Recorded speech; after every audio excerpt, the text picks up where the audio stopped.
الحمد لله نحمده ونستعينه ونستغفره ونؤمن به ونتوكل عليه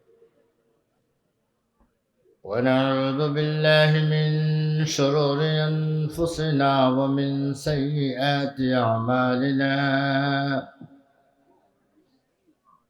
من يهده الله فلا مضل له ومن يضلله فلا هادي له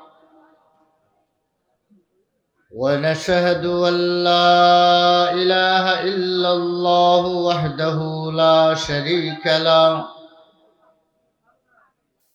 ونشهد أن سيدنا وسندنا وحبيبنا ونبينا ومولانا محمدا عبده ورسوله صلى الله تعالى عليه وعلى آله وأصحابه وبارك وسلم أما بعد فأعوذ بالله من الشيطان الرجيم بسم الله الرحمن الرحيم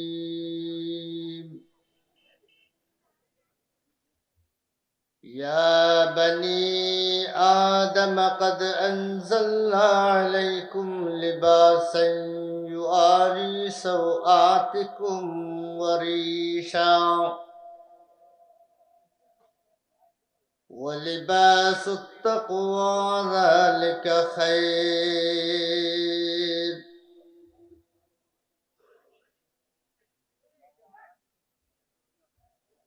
الحمد لله আজকে ফয়েজ আম মুন্সিবাজার মাদ্রাসার 70 বৎসরের ফুজালাদেরকে পাগড়ি প্রদান করা হয়েছে। উক্ত মুবারক মাহফিলে আল্লাহ পাক আমাদেরকে সবাইকে হাজির হওয়ার তৌফিক দিয়েছেন। সবাই পড়ি আলহামদুলিল্লাহ। কিছু ভাইরা প্রয়োজনে উঠে চলে গেছেন, যার কারণে মাহফিলটা আবার এলোমেলো ফাঁকা হয়ে গেছে। মানুষ বেশি থাকা কোনো ফজিলত নয়, মানুষ কমই থাকেন, কিন্তু দিলের কান দিয়ে এবং তরিকা মতো বসিয়া কথা শুনেন, ইনশাআল্লাহ আল্লাহ ফায়দা পৌঁছাইবে। এই জন্য যে সমস্ত ভাইরা একটু দূরে দূরে আছেন, মেহরবানি করে একটু সামনে আসেন, মেহরবানি করে সামনে আসেন। ভাই সামনে আসেন, নবীর তরিকা মতো আমরা বসি, নিজের মন গড়া তরিকা মতো না বসিয়া নবী করিম সাল্লামের তরিকা মতো আমরা বসি। আল্লাহ পাক আমাদের সেই বসাকে কবুল আর মঞ্জুর ফরমান। বেরাদারানে ইসলাম, রাত্রি অনেক হয়ে গেছে। আমাদের সামনে কিছু ভাইদেরকে পাগড়ি প্রদান করা হয়েছে। মুন্সিবাজার ফয়েজ আম মাদ্রাসা থেকে যারা বাহির হয়েছেন, ফারিগ হয়েছেন, এমন কিছু রত্নদের মাথায় পাগড়ি উঠাইয়া দেওয়া হয়েছে। পাগড়ি মাথায় উঠাইয়া দেওয়ার উদ্দেশ্য হইল সমাজের মধ্যে তাদেরকে পরিচয় করিয়ে দেওয়া যে ওরা আলিম হয়ে গেছে।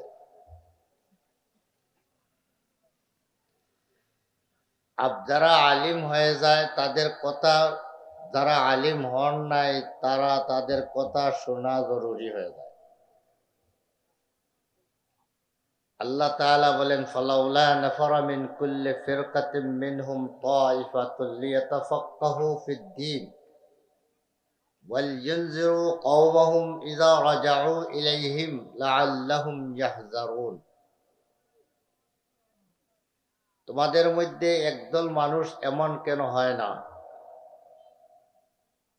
যে তারা দিন হাসিল করার জন্য বাড়ি থেকে বাহির হইবে, ঘর থেকে বাহির হইবে, এবং বাহির হইয়া তারা দিনের সহি সমুজ, দিনের সঠিক শিক্ষা গ্রহণ করবে। লিয়াতাফাক্কাহু ফিদ্দীন, দিনের সহি জ্ঞান তারা অর্জন করবে। যারা বাহির হইয়া দিনের জ্ঞান অর্জন করবে, তারা তো জ্ঞান অর্জন করলো, সাথে সাথে তাদেরকে একটি দায়িত্ব দেওয়া হলো, ওয়ালইউনজিরু কওমাহুম ইযা রাজাউ ইলাইহিম।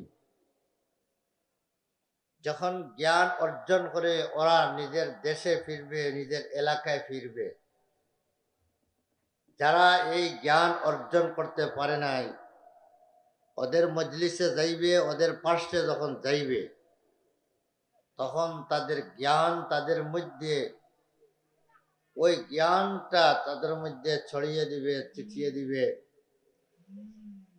জ্ঞানকে ফেলাইয়া দিবে। এই জ্ঞানের তালিম দিবে, অর্থাৎ তাদের ইলিম ধারা, যারা ইলিম অর্জন করে নাই তাদেরকে উপকৃত করবে। যাদের সামনে ওলামায়ে কেরাম যাইয়া তাদের সামনে বয়ান করবেন, তাদের ইলমের কথা আলোচনা করবেন, তাদের দায়িত্ব হইল কি? যারা ইলিম শিখবে তাদের দায়িত্ব হইল, যারা ইলিম শিখে আসে নাই তাদেরকে ইলমের হিস্সা দেওয়া, বাঁট দেওয়া। এবং যারা ইলিম শিখতে আসে নাই তাদেরকে ইলমের বাঁট দেওয়া হইল, তাদের দায়িত্ব কি? লাআল্লাহুম ইয়াহযারুন। ওই সমস্ত মানুষরা ওই দাওয়াতের মাধ্যমে তারা হেদায়েত হইয়া যাইবে, তারা সঠিক লাইন হইয়া যাইবে। তাহলে বোঝা গেল এক দলের কাজ হইল দাওয়াত দেওয়া, আর এক দলের কাজ হইল দাওয়াত মানিয়া নেওয়া। যারা আলিম বনবেন তাদের কাজ হইল, যারা আলিম বনে নাই তাদের পার্শ্বে যাইয়া ইলমের কথা বলিয়া তাদেরকে ইলমের দাওয়াত দেওয়া। যাদেরকে ইলমের দাওয়াত দিবেন তাদের দায়িত্ব হইল সেই ইলিমকে কবুল করিয়া, গ্রহণ করিয়া, এটার উপরে আমল করিয়া তারা হেদায়েত ইয়াফতা হয়ে যাওয়া এবং জাহান্নামের আগুন থেকে তারা নিজেকে রক্ষা করা। এক দলের দায়িত্ব হইল ইলিমকে দিয়া প্রচার করা, আর এক দলের দায়িত্ব হইল এই ইলিমকে কবুল করা। বলেন তো কার ইলিম কবুল করবেন না করবেন এইটার পরিচিতি দেওয়ার দরকার আছে না নাই? সমাজের মধ্যে যাবেন, দেশে যাইবেন, এলাকায় যাইবেন, কার ইলিম, আলিম এখান থেকে আলিম বনিয়া কে কে গেল, এই কথাটার পরিচয় সমাজকে দেওয়ার দরকার আছে না নাই? সেই সমাজকে জানিয়ে দেওয়ার জন্য ওদের মাথায় পাগড়ি পরাইয়া দেওয়া হয়। যাদের মাথায় পাগড়ি পরাইয়া দেওয়া হইল, ওরা ওই ইলমে নববীর হিস্সা ওরা গ্রহণ করেছে। এখন তারা সমাজের মধ্যে দাওয়াতের কাজ করবে এবং সমাজের দায়িত্ব হইবে তাদের দাওয়াতকে কবুল করা। তাহলে কিছু মানুষকে চিনাইয়া দেওয়ার দরকার আছে না নাই? এই মাদ্রাসা থেকে ফারিগ হইয়া দায়ী বনতে পারেছে, কোন ব্যক্তি উপযুক্ত দায়ী বনল কি না বনল, এই কথাটা সমাজকে চিনাইয়া দেওয়ার দরকার আছে না নাই? এই জন্য এই দস্তারবন্দি মহাসম্মেলন করা হয়। দারুল উলুম দেওবন্দ থেকে এই তরিকা আমাদের মধ্যে প্রচলন হয়ে আসছে। ফজলাদের মধ্যে পাগড়ি প্রদান করা হয়, এটা পরিচিতি দেওয়ার জন্য, পরিচয় দেওয়ার জন্য, যে দিন শিখার জন্য যার কাছ থেকে দিন শিখবে ওনার কাছ থেকে দিন গ্রহণ করার উপযুক্ত উনি হয়ে গেছেন, আপনারা ওনার কাছ থেকে দিন শিখবে।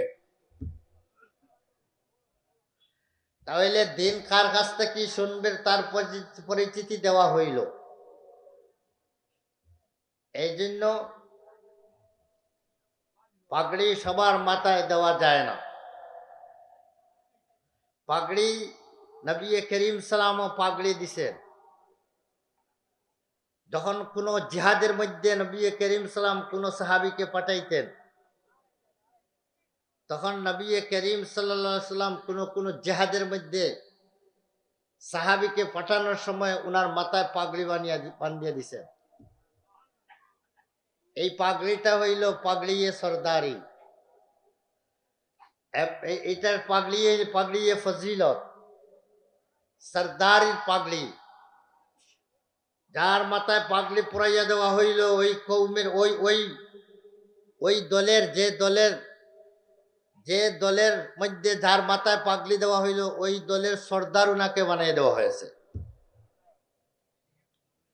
তাহলে সর্দারি পাগড়ি নবী করিম সাল্লাল্লাহু আলাইহি ওয়াসাল্লাম মাথায় পরাইয়া দিছে। এই হিসাবে আমরাও যারা দৌড়ায় হাদিস পড়িয়া ফাঁস করিয়া যায় তাদেরকে সর্দারি পাগড়ি মাথায় দিয়া তাদেরকে পরিচিতি করাইয়া দেয়। কিন্তু সাথে সাথে একটি জিনিস লক্ষ্য রাখতে হবে, যার মাথায় পাগড়ি দেওয়া হবে তার মধ্যে যেন খেলাফে সুন্নত লেবাস পোশাক, তার মুখের ধাড়ি যেন থাকতে হয়, তার মধ্যে সুরতটা যেন নবী করিম সালামের সুরত হয়। নবী করিম সালামের সুরত যার মধ্যে নাই তার মাথায় পাগড়ি দেওয়া, এর অর্থ হইল ডাকাতকে সাধু বলিয়া ঘোষণা দেওয়া, ডাকাতকে সাধু বলিয়া ঘোষণা দেওয়া। এই জন্য পাগড়ি দিতে সময় যার মাথায় পাগড়ি দিবেন তাকে ভালো দিনে দেখিয়ে তার মাথায় পাগড়ি দিবে। যাই হোক, মুন্সিবাজার মাদ্রাসা থেকে ওলামায়ে কেরামের এক ঝাঁক ওলামায়ে কেরাম বাহির হয়েছে। আরশাদ মাদানী দামাত বারাকাতুহুমকে এক মজলিসে নেওয়া হয়েছিল। ইংল্যান্ডের এক মজলিসে এক মাদ্রাসার ফুজালাদেরকে পাগড়ি দেওয়ার জন্য ওনার সামনে যখন আসছে, যার মাথায় পাগড়ি দিবে ওই ধরনের ব্যক্তি যখন আসছে, তার দাড়ি ছোট দাড়ি, এটা সুন্নতি দাড়ি নয়। উনি উনার মাথায় পাগড়ি দেন নাই, যাও তোমার মাথায় পাগড়ি দেওয়া হবে না। আমরা তো যাকেই পাই তার মাথায় ফেসিয়ে দিয়ে দিলাম, কিন্তু আসলে নিয়ম এটা নয় যাকেই পাইলাম তাকেই ফেসিয়ে দিব, কারণ তার দিকে দৃষ্টি করার প্রয়োজন আছে, যাচাই বাছাই করার প্রয়োজন আছে। ডাকাতকে সাধু বলিয়ে ঘোষণা দেওয়া এটা ঠিক নয়। এই জন্য বেরাদারান ইসলাম, ওলামায়ে দেওবন্দের মধ্যে কিছু বুজুর্গ ছিলেন এমন, হযরত হাকিমুল উম্মত থানভী রহমাতুল্লাহ আলাইহি দস্তারবন্দি সম্মেলনে যাইয়া পাগড়ি কারো মাথায় দিতেন না। কার মাথায় আমি পাগড়ি দিব আর তাকে সনদ দিব যে এটা সঠিক, তার অনুসরণ করিও, তার সম্পর্কে আমি তো জানি না, তাই তার যোগ্যতা কতটুকু আমি জানি না, না জানিয়া তার মাথায় পাগড়ি দিয়া তাকে ঘোষণা দিলাম সে যোগ্য। এই জন্য পাগড়ি দিতে হইলেও এমন মানুষের প্রয়োজন আছে, যাদেরকে পাগড়ি দিবেন তাদের পরিচিতি তার কাছে থাকতে হবে। ব্রাদারান ইসলাম, আমি আজকে আপনাদের সামনে যে আয়াতে কারিমা তেলাওয়াত করলাম, আল্লাহ তাআলা বলেন ইয়া বনি আদম, একটু লক্ষ্য করে শুনবেন আমার কথাগুলা। মিডিয়ার ভাইরা আমার এই কথাগুলা অবশ্য প্রচার করবেন।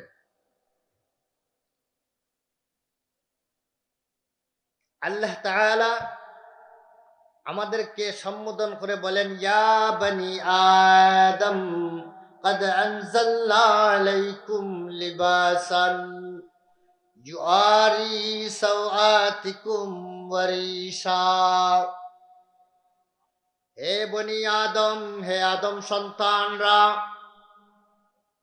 জানিয়ে রাখো قد أنزلنا عليكم لباسا, আমি আল্লাহ তোমাদের জন্য পোশাক অবতীর্ণ করেছি।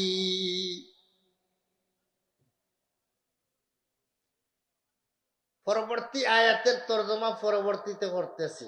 আল্লাহ বলেন আমি তোমাদের জন্য পোশাক অবতীর্ণ করেছি। আমাদেরকে আল্লাহ তাআলা বনি আদম বলে ডাক দিলেন। বলেন তো আমরা সবাই আদম সন্তান কিনা? আমরা সবাই আদম আলাইহিস সালামের সন্তান কিনা? যত মানুষ আদম আলাইহিস সালামের আওলাদ সবার নাম হইল বনি আদম। তাই আমরা মুসলমান যারা তারা বিশ্বাস করি আমাদের আদি পিতা হইলেন আদম আলাইহিস সালাম। আল্লাহ বলেছেন আমাদেরকে বনি আদম। এই জন্য কোনো মানুষ যদি কোনো মুসলমান যদি এই কথা বিশ্বাস করে, মিস্টার ডারউইনের মতাদর্শ যদি পড়িয়া যদি সে মুতাআসসির হয়ে যায় ডারউইনের কথা বিশ্বাস করিয়া, সে কথা মনে করে মানুষের মূল হইল বানর, মানুষ মূলেতে ছিল বানর, আর বানরের লেজ খসে পড়িয়া হয়ে গেছে মানুষ। আইয়ের ক্লাসে বিজ্ঞান পড়ানো হয়, বিজ্ঞানের মধ্যে ডারউইনের দর্শন পড়া হয়, মিস্টার ডারউইনের দর্শন পড়া হয়। সেই দর্শনের মধ্যে কথাটা আছে যে মানুষের ইতিহাস সে বলেছে মানুষের মূল ছিল বানর, আর লেজ খসে পড়ে হয়ে গেছে মানুষ। যদি কোনো মানুষ যদি মিস্টার ডারউইনের এই কথাগুলা পড়ে বিশ্বাস করিয়া যদি সে মনে মনে বিশ্বাস করে নিয়ে যে আমাদের মূল বানর ছিল, তাহলে ওই মানুষটা আব্দুল্লাহর ছেলে আব্দুর রহমান হওয়া সত্ত্বেও সেই মানুষটা সে মুসলমান থাকবে না, সেই মানুষটা বেঈমান আর কাফির হয়ে যায়। এই জন্য বেরাদারানে ইসলাম, বিজ্ঞান পড়ার আগে কোরআন পড়ার দরকার আছে না নাই?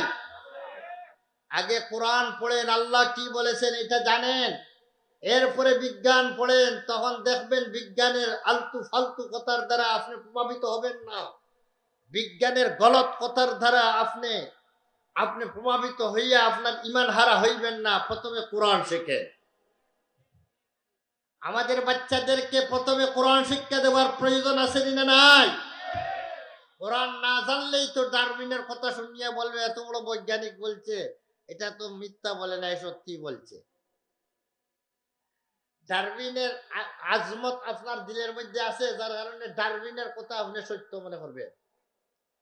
এই জন্য আকবর এলাহাবাদী মুসলমানদেরকে সম্বোধন করে বলেন, হে দুনিয়ার মুসলমানরা শুনিয়ে রাখো, तुम शौक से कॉलेज में पढ़ो पार्क में फूलो, तुम शौक से कॉलेज में पढ़ो पार्क में फूलो, जैसे गुब्बारों में उड़ो चरखे पे झूलो, लेकिन एक सकूनत बंदे अकबर से रहे याद, अल्लाह रसूल अपनी हकीकत का न भूलो। ও ভাই মুসলমান, তুমি যেখানেই পড়ো না কেন, স্কুলে পড়ো, ইউনিভার্সিটিতে পড়ো, আর বিশ্ববিদ্যালয়ে পড়ো, আর যেখানেই তুমি পড়ো না কেন, যত উঁচু শিক্ষা গ্রহণ করতে চাও, দুনিয়া অর্জনের জন্য যত অর্জন করতে চাও, কোনো আপত্তি নাই। কিন্তু একটি কথা তুমি প্রথমে খেয়াল রাখতে হবে, প্রথমে তুমি আল্লাহকে চিনিয়া এরপরে যাও পড়া। তুমি রসুলকে চিনো, আল্লাহকে চিনো, রসুলকে চিনো, अपनी हकीकत के ना भूलो। তুমি কে, তোমার মূল কি, তুমি কে, তোমাকে দুনিয়াতে কিসের জন্য পাঠানো হয়েছে, তোমার দায়িত্ব কি, তোমার মূল দায়িত্বকে তুমি পরিচয় করিয়া জানিয়া এরপরে তুমি দুনিয়া অর্জনের জন্য যেখানে সেখানে যাও, যত উন্নতি করতে পারো, কোনো আপত্তি নাই। এই জন্য বিরাদারানে ইসলাম, এই ধরনের মাদ্রাসা, যে মাদ্রাসাগুলা কওমি মাদ্রাসা, আমাদের আকাবিরে দেওবন্দরা চিন্তা ভাবনা করে যে মাদ্রাসাগুলা বসাইছেন, মুসলমানদের ঈমান আকীদাকে হেফাজতের জন্য এই মাদ্রাসা বসানো হয়েছে, প্রতিষ্ঠা করা হয়েছে, মুসলমানদের বাচ্চাদেরকে মুসলমান হিসাবে রাখার জন্য। আমরা মনে করি এটা আমাদের সমাজের বোঝা, আমাদের কাছ থেকে চাঁদা নেয়। আপনাদের কাছ থেকে চাঁদা নেওয়ার প্রয়োজন হইতো না। এই দেশের মধ্যে শুধু বাংলার মধ্যে ছিল ৮০,০০০ মাদ্রাসা, ছিল ৮০,০০০ মাদ্রাসা, শুধু বাংলার মধ্যে ৮০,০০০ মাদ্রাসা ছিল। ব্রিটিশ আসার আগে মুঘল সম্রাটেরা ওই মাদ্রাসাগুলা চলার জন্য, প্রতিটা মাদ্রাসার জন্য ওয়াকফ সম্পত্তি লিখে দিয়েছিল। এই মাদ্রাসার জন্য ৫০০ চিয়ার জমিন 500 কেদার জমিন আছে, এই মাদ্রাসার জন্য 100 কেদার জমি আছে, 100 বিঘা আছে। এক এক মাদ্রাসার জন্য বিশাল বিশাল জায়গির দিয়ে যাচ্ছে। সেই এই সেই মুঘল সম্রাটরা কিসের জন্য দিয়ে রাখছিল? এই মাদ্রাসাগুলো যাতে কারো কাছ থেকে চাঁদা নেওয়ার প্রয়োজন না দেখা দেয়, ওই জমিন থেকে ওই ওই ওই জায়গা থেকে উৎপন্ন যা হবে তার দ্বারাই এই মাদ্রাসা সুন্দরভাবে যাতে চলতে পারে। ব্রিটিশ সরকার যখন এই দেশ দখল করলো, মুসলমানদের হাত থেকে, মুঘলদের হাত থেকে যখন এই রাষ্ট্র ক্ষমতা দখল করে নিল, তখনই সর্বপ্রথম যে কাজটা করলো, এই দেশে টিকতে হইলে এই দেশের আলিম বনার কেন্দ্র যেটা, এটাকে বন্ধ করতে হবে। আলিম বনার কেন্দ্রটা বন্ধ করতে হবে, কারণ একমাত্র এই দেশটা কি আমাদেরকে যদি থাড়ায়, তাহলে আলিমরাই থাড়াইবে, আলিম ছাড়া আর কেউ থাড়াইতে পারবে না। আমাদের যদি বিরোধী কেউ হয়, তাহলে আলিমরাও হইবে, কারণ আলিমরাই জালিমকে পরিচয় করতে পারে, জালিমকে আলিমরাই চিনতে পারে। তাই জালিমের বিরুদ্ধে যদি রুখে দাঁড়ায়, তা আলিমরাই দাঁড়াইবে। এই জন্য আলিম বলার ঘাঁটি যেতে হয়, সেই ঘাঁটিকে আগে বন্ধ করার প্রয়োজন। ব্রিটিশ আসিয়ায় মাদ্রাসা বন্ধ বললো না, বললো বরং কৌশল এখতিয়ার করলো। কৌশল কি? একটা মাদ্রাসা চলার জন্য যত ওয়াকফ সম্পত্তি মুঘল সম্রাটরা দিয়ে গিয়েছিল, ওয়াকফ সম্পত্তি প্রতিটা মাদ্রাসার ছিল। তখন ব্রিটিশ আসিয়া সমস্ত ওয়াকফ সম্পত্তিকে, ওয়াকফকে বাতিল করিয়া সমস্ত ওয়াকফ সম্পত্তি সরকারের খাজানায় নিয়ে গেল। সরকারের খাজানায় সমস্ত ওয়াকফ সম্পত্তিকে নিয়ে নিল, জব্দ করিয়া নিল। ওয়াকফ সম্পত্তিকে জব্দ করিয়া যখন নিল, তখন এই মাদ্রাসার কোনো চলার কোনো ব্যবস্থা নাই, ওয়াকফ সম্পত্তি নাই, জায়গা জমি নাই। তখন এই মাদ্রাসা কিভাবে চলবে? কতদিন পর্যন্ত বুকা ফাঁকা থাকিয়া তালিমে দিনের খেদমত কতদিন করবেন? এই জন্য ধীরে ধীরে ধীরে ধীরে মাদ্রাসা বন্ধ হইতে আরম্ভ হইল। বন্ধ হইতে হইতে 80,000 মাদ্রাসাই বন্ধ হয়ে গেল। কিন্তু এই দেশের অবস্থাটাই এই দাঁড়াইলো, এই মাদ্রাসাগুলা বন্ধ হওয়ার কারণে ভারতের মুসলমানদের অবস্থা এমন দাঁড়াইলো যে ভারতের মুসলমানদের জনজার নামাজ পড়ার জন্য লোক তালাশ করতে হইতো। কোন ব্যক্তি মারা গেলে তাকে গোসল দেওয়াইয়া, কাফন ফরাইয়া ওই ব্যক্তিকে জনজা খেয়ে পড়াইবে।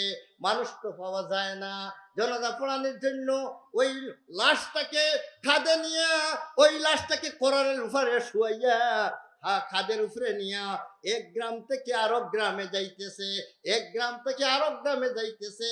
কোন ইমাম সাহেব পাওয়া যায় কিনা, ওই ব্যক্তির জানাজার নামাজ পড়ানে ওয়ালা মিলে কিনা। এই ধরনের পরিস্থিতি যখন দেখা দিল, ভারতবর্ষের মুসলমানদের অবস্থা দেখা দিল, মাদ্রাসা বন্ধ হওয়ার কারণে ধর্মীয় জ্ঞান, ধর্মীয় চর্চা বন্ধ হয়ে গেল। তখন আর জনতার নামাজ পড়ানে ওয়ালা মানুষ মিলতেছে না। সেই সময় একদল উলামায়ে কেরামের মাথার মধ্যে সেই বেদনা, সেই তাদের দিলের ভিতরে এমন একটা জজবা, এমন একটা চিন্তা জাগলো যে এই অবস্থা যদি চলতে থাকে, মুসলমানদেরকে এই অবস্থা থেকে আবার তাদেরকে মুসলমানকে বাঁচানোর দরকার, জানাজার নামাজ পড়ানে ওয়ালা তৈয়ার করার দরকার, মসজিদগুলার ইমামতির জন্য মানুষ তৈয়ার করার দরকার, আবার ধর্মীয় শিক্ষায় শিক্ষিত বানানোর দরকার। এই যে জরুরত অনুভব করিয়া ওলামায়ে কেরাম কিছু সংখ্যক বিচক্ষণ ওলামায়ে কেরাম একত্রিত হইয়া পরামর্শ করিয়া দারুল উলুম দেওবন্দ নামে একটি মাদ্রাসা বানানোর চিন্তা ভাবনা করলেন। ওই মাদ্রাসাটা কোন জায়গায় বানাইবেন চিন্তা করলেন। একটি মাদ্রাসা বানানোর দরকার। এই মাদ্রাসা কিভাবে চলবে? এই মাদ্রাসা চলার জন্য যেহেতু কোনো জায়গির নাই, কোন ওয়াকফ সম্পত্তি নাই, তাহলে ওই মাদ্রাসাটা কিভাবে চলবে? বলে এই মাদ্রাসাটা চলবে, মুসলমানদের বাচ্চাদেরকে আমরা পড়াইবো, আর মুসলমানদের কাছ থেকে চাঁদা করে, সদকা খয়রাত গ্রহণ করে এই মাদ্রাসাকে চালাইবো।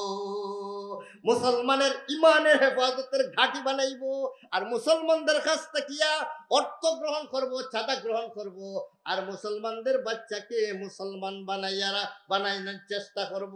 এই চিন্তা ভাবনা ওই আসলো আপনাদের উপরে ছাদা।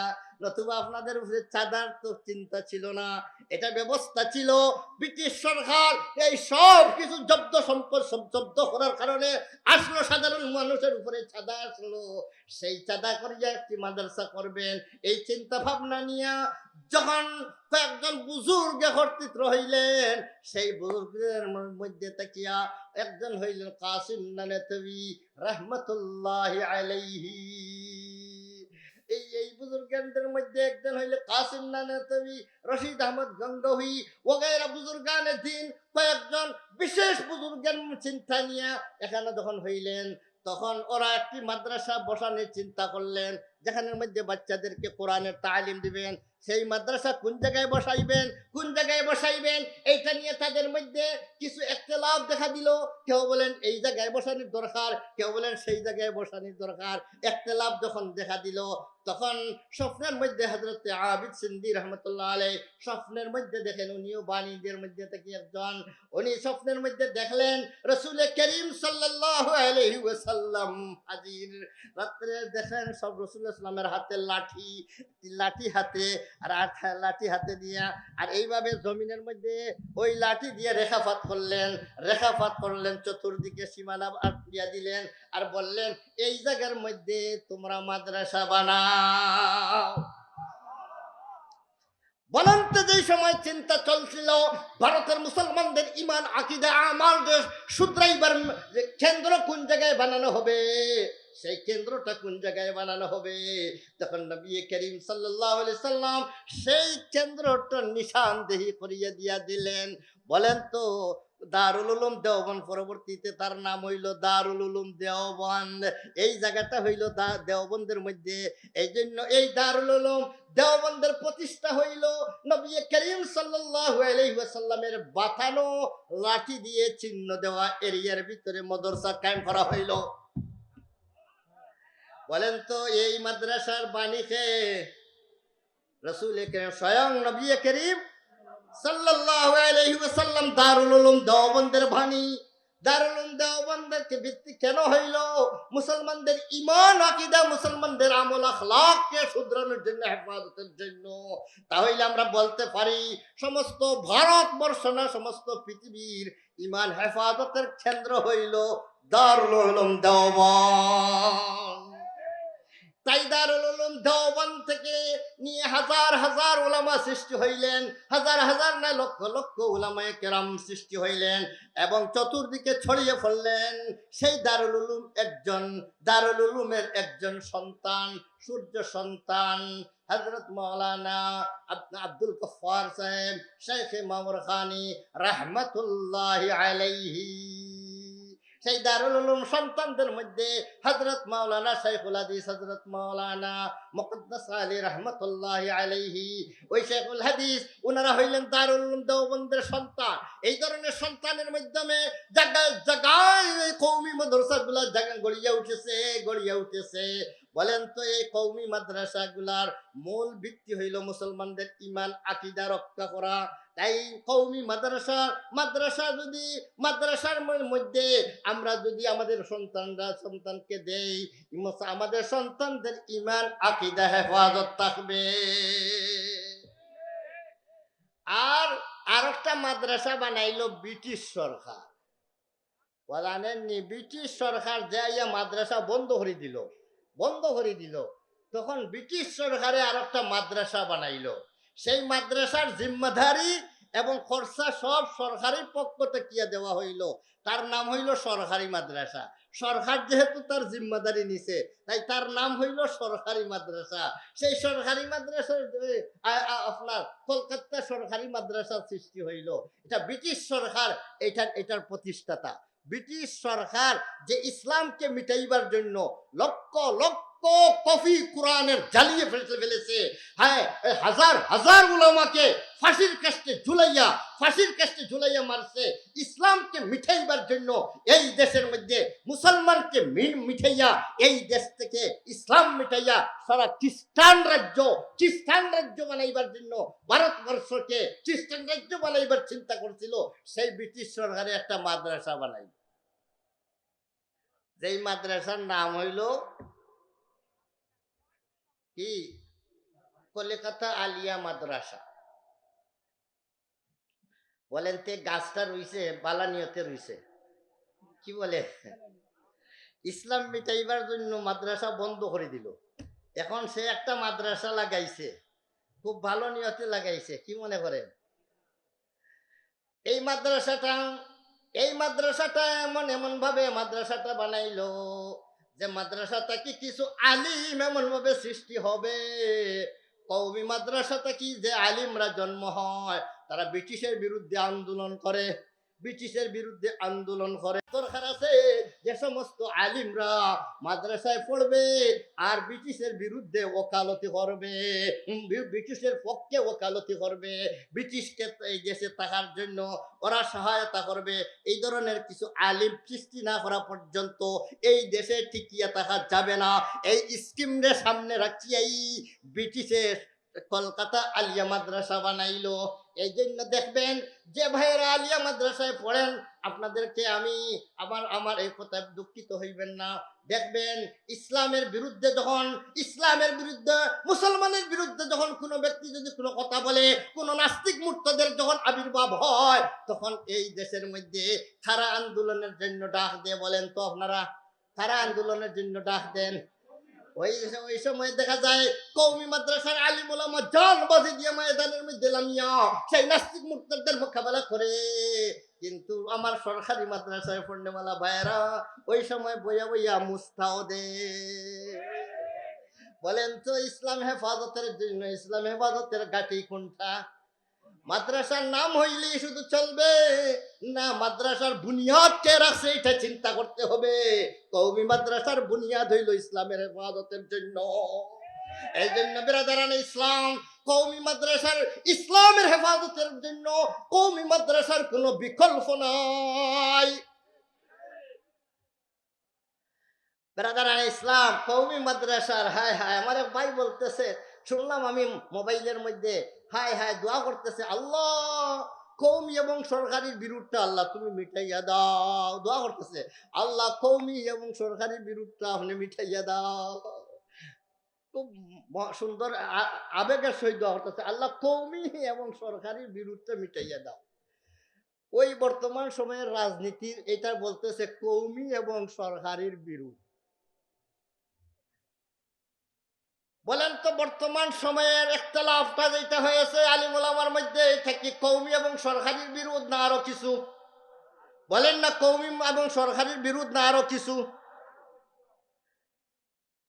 কওমি সরকারি আমাদের 6 নম্বর আসনের মধ্যে, অর্থাৎ গোলাপগঞ্জ বিয়ানীবাজারের মধ্যে একজন ভাই খাড়া হয়েছে, হাফিজ মাওলানা ফখরুল ইসলাম, জমিয়ত উলামা ইসলামের প্রার্থিতা হাজুর গাছ প্রার্থী নিয়ে উনি দাঁড়াইছেন। তো উনি হইলেন আপনার সরকারি মাদ্রাসার পড়নেওয়ালা। উনি দাঁড়াইয়া উনি সরকারি মাদ্রাসা বিয়ানীবাজার আলিয়া মাদ্রাসা বিয়ানীবাজার সিনিয়র, যে একটা এখন সিনিয়রের টাইটেল ফাঁস করছে,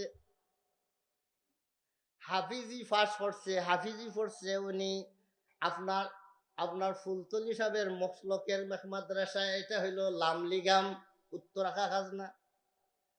তাহলে উনি পড়ছে লামলিগামের মধ্যে ফুলতলি সাহেবের মসলকের মাদ্রাসায় হাফিজি পড়ছে, আর সরকারি মাদ্রাসায় টাইটেল দিছে। উনি খাড়া হইছে খেজুর গাছ লইয়া। বলেন তো এটা সরকারি আর কওমির দরবার যদি হইতো, তাহলে সরকারি মাদ্রাসায় পড়িয়া খেজুর গাছ নিয়ে তো দাঁড়াইবার কথা না। তাহলে কি বলেন, এটা সরকারি আর কওমির বিরোধ নাকি? না, এটা মসলকের আর মশরবের আকীদা বিশ্বাসের মাসআলা। বেরাদারান ইসলাম, আকীদার প্রশ্নে কারো সাথে আপোষ নাই, আকীদার প্রশ্নে কারো সাথে আপোষ হইতে পারে না। নবী করিম সাল্লাল্লাহু আলাইহি ওয়াসাল্লাম কোন সময় মুনাফিকদের সাথে আপনার জুট করেন নাই, মুনাফিকদের সাথে জুট করেন নাই। আমাদের আকাবির আসলাফরা এই ভারতবর্ষ থেকে ব্রিটিশকে তাড়াইবার জন্য ভারতের সমস্ত কাফিরদের সাথে জুট করছেন। জমিয়ত উলামায়ে হিন্দ কাফিরদের সাথে জুট করছেন। কাফিরদের সাথে জুট করা যায়, এতে কোনো মুসলমান নষ্ট হবে না। কিন্তু কোনো বাতিল আকীদার সাথে যদি জুট করেন, মুসলমানের আকীদা নষ্ট হয়ে যায়। এই জন্য ব্রাদারান ইসলাম, আমরা তো এই কথা বলি, আমি তো বারবার চ্যালেঞ্জ দিয়ে বলি, ও ভাই যারা মওদুদিবাদী অনুসরণ করেন, আপনারা জামাতে ইসলাম করেন, আপনাদের কাছে আমার এক দাওয়াত হইল, ওপেন দাওয়াত আজকে এই মাহফিল থেকে দিতেছি। আপনাদের সাথে আপনারা ঐক্যের দাওয়াত দিতেছে, কৌমিদেরকে ঐক্যে। কৌমিদের মধ্যে ইলিম আছে, দুষ কোন জায়গার মধ্যে, ভুল কোন কাছে ধরার মতো ক্ষমতা আছে। আপনাদের মিশন তো যাদের ইলিম নাই তাদের কাছে। হ্যাঁ, সরকারি মাদ্রাসার মধ্যে এরা হইল আদা ইলিম, আর স্কুল কলেজের ছাত্রদের মধ্যে ইলিম নাই, এরা হুক্কা ইলিম। ইলিম নাই, খালি ইলিম থেকে খালি। আর সরকারি মাদ্রাসায় আদা ইলিম আলা, আদা আর হুক্কাদের কাছে আপনাদের মিশন। কিন্তু আপনাদের মিশন চলে না, কওমি মাদ্রাসায় আছে কেন চলে না? ওদের মধ্যে ইলমে ভরপুর আছে, কোন জায়গায় কোন দোষ আছে, কোন কথা কোন ভুল আছে, এটা ধরার মতো ক্ষমতা তাদের মধ্যে, তাদের কাছে রাডার আছে। তাই তাদের রাডারে ধরা পড়ে যায়, ভুল কোন জায়গায় রাডারে ধরা পড়ে যায়। এই জন্য আমি ঘোষণা দেই আপনাদের, আমি সিলেট জেলা জমিয়তুল উলামা ইসলামের সভাপতি। আমি ঘোষণা দেই, বেরাদারান ইসলাম, আপনারা দাওয়াত দিতেছেন ঐক্যের জন্য, জুটের জন্য। আমরা সব মিলে যাই, ইসলাম নামদারি ইসলামপন্থীরা সব এক হয়ে যায়। আপনাদের সাথে এক হইতে আমরা একমত আছি, কিন্তু একটা শর্ত, দুইটা শর্ত হইল, দুইটা শর্তের মধ্যে একটা শর্ত হইল, ওলামায়ে দেওবন্দ, দারুল উলুম দেওবন্দের আকাবিরে দেওবন্দ অর্থাৎ মদনী রহমতুল্লাহ আলাইহি সহ দারুল উলুম দেওবন্দের সকল আলিম উলামা আপনাদেরকে গুমরাহ দল বলেছেন। হ্যাঁ, মাওলানা মওদুদীকে একদল গুমরাহ এবং পথভ্রষ্ট আলিম বলেছেন। মাওলানা মওদুদীর কিছু লেখনির মধ্যে ভুল ধরে ধরে এটাকে আপনার নিশানদেহি করে দিয়া গেছেন। আপনারা ওই ভুলগুলাকে ঘোষণা দিয়া দেন না, বলে আমরা সেই ভুলগুলা মানি না। আমরা উলামায়ে দেওবন্দ যে মসলক রাখে, আপনার ডাক্তার সাহেব তো বলছেন আমার আকীদা শুনেন না, আমার আকীদা অশুদ্ধ নেই, আমি শুদ্ধ আকীদা রাখি, আলিম উলামার যে আকীদা আমার এই আকীদা। আপনি ঘোষণা দিয়া দেন না এই কথাটা যে আমার আকীদা, মাওলানা মওদুদী সাহেবের আকীদাগত যত গলত আছে আর যত লিখনির মধ্যে যত ভুল লেখা আছে, সব ভুল লেখা আমরা ভুল স্বীকার করলাম এবং এইগুলা আমরা আজ থেকে সব বিসর্জন দিলাম, এইগুলা আমরা মানি না। উলামায়ে দেওবন্দের ইলম, যেটা ইলমের ধারা, মাওলানা মওদুদী সাহেবকে যেভাবে ওনারা চিনাইয়া দিয়েছেন, ওনার সেই ভুলগুলা আমরা চিহ্নিত করিয়া আমরা এগুলা থেকে আমরা বিরত হয়ে গেলাম, আমরা সব ছাড়িয়া দিলাম, আমরা সব একবার স্বার্থে আমরা মওদুদী সাহেবের আকীদা, গলত আকীদাগুলাকে আমরা ছেড়ে দিলাম। কি এই কথাটা বলাটা কি কঠিন? এটা বলেন না কেন আপনারা? বলেন না কেন আপনারা? এর সাথে সাথে এই দেশটা চলবে কোন আইনে চলবে?